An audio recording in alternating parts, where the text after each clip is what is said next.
La région des Pays de la Loire vous présente la folle minute Bach et Mozart.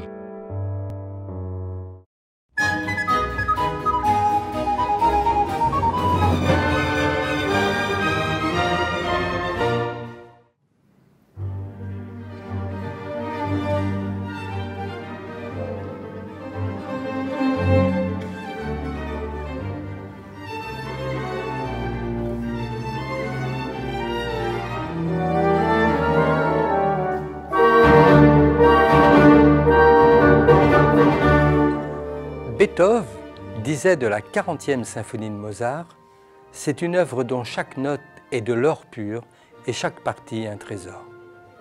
Cette symphonie demeure l'une des plus célèbres de Mozart.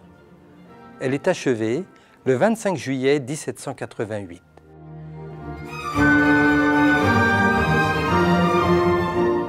C'est une année très sombre pour Mozart.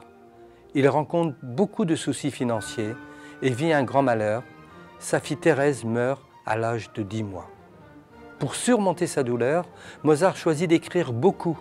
Ainsi, en 3 mois, il compose beaucoup de sonates et ses 3 grandes symphonies, la 39e, la 40e et la 41e.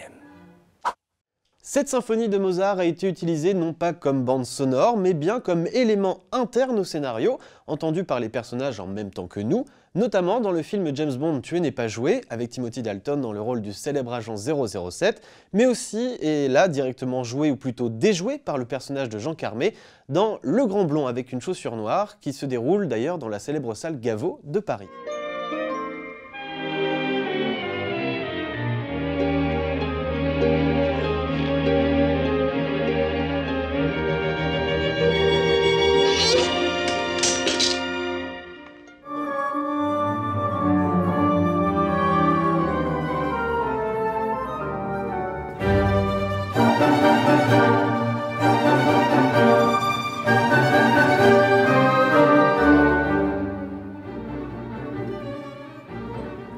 La création de sa 40e symphonie aura lieu en 1791 sous la direction de Anton Salieri. Si aujourd'hui cette œuvre bouleversante nous touche autant, c'est sans doute parce que Mozart semble y révéler sa souffrance.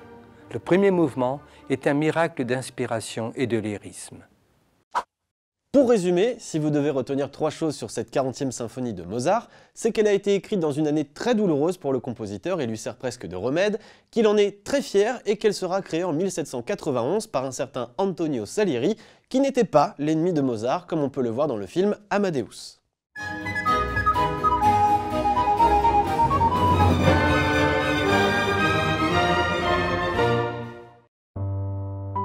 La région des Pays de la Loire vous a présenté la folle minute Bach et Mozart.